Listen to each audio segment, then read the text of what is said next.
Climate crisis is raging all around us. From wildfires to hurricanes and oil spills, we're witnessing the devastating effects of centuries of extraction and harm at the hands of colonialism, patriarchy, and capitalism. But through systemic analyses and by grasping at the roots of injustice, young climate feminists are challenging the violent systems that shape our current realities, building and imagining transformative futures that center radical care, community, hope, and liberation.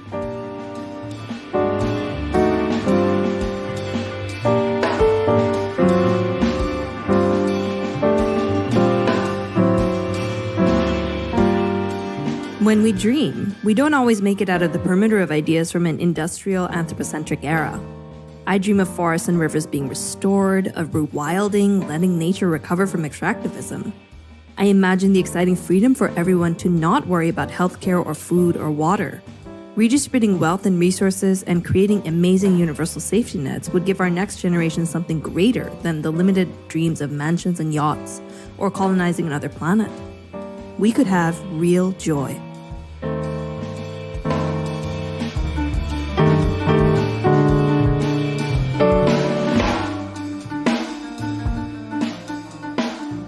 To imagine radical futures is to break out of systems that constrain us. Now, when political and economic structures serve only the few and multiple crises are felt at once, envisioning a world beyond capitalism is revolutionary. How will it be when we transition from fossil fuels, start to honor the diversity of bodies, and humans and non-humans live in harmony with their ecosystems? For these futures to exist, we must heal from exploitation through collective care, centering those that have endured the impacts of violence for long.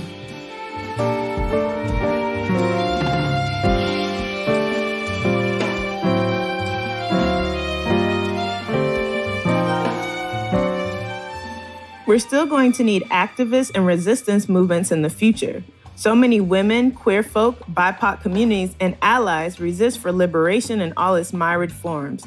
We must decriminalize this work and support water protectors, those pushing to defund the police, people challenging borders, people resisting eviction, and folk radically reimagining the future. This is justice work to build abolitionist ecologies. We must protect and honor these healers, troublemakers, and freedom fighters in our feminist future.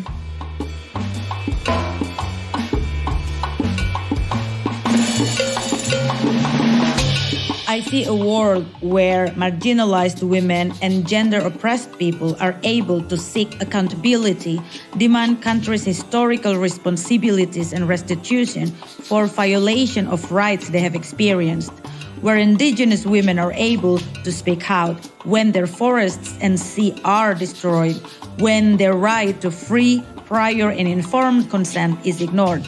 I want a future where economies work for the women and not women working for the economy.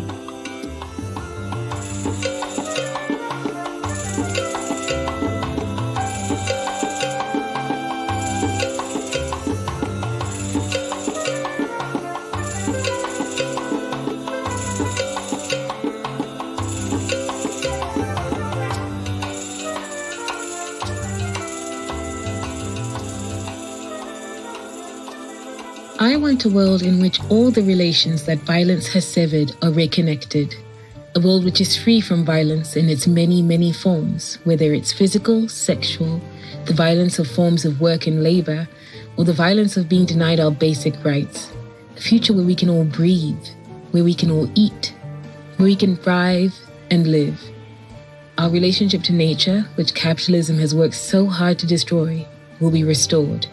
A future where the violence that is so often perpetrated upon women's bodies and upon land is gone, and in its place, consent in all its forms.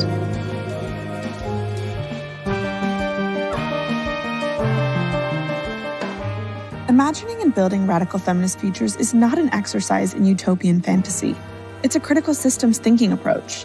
It grounds us in knowing another world is possible. We can and must achieve a peaceful, just, and healthy planet for all. As young climate feminists, hope is a political act. And as so many have shown us, hope is also a discipline. Practicing it is hard work.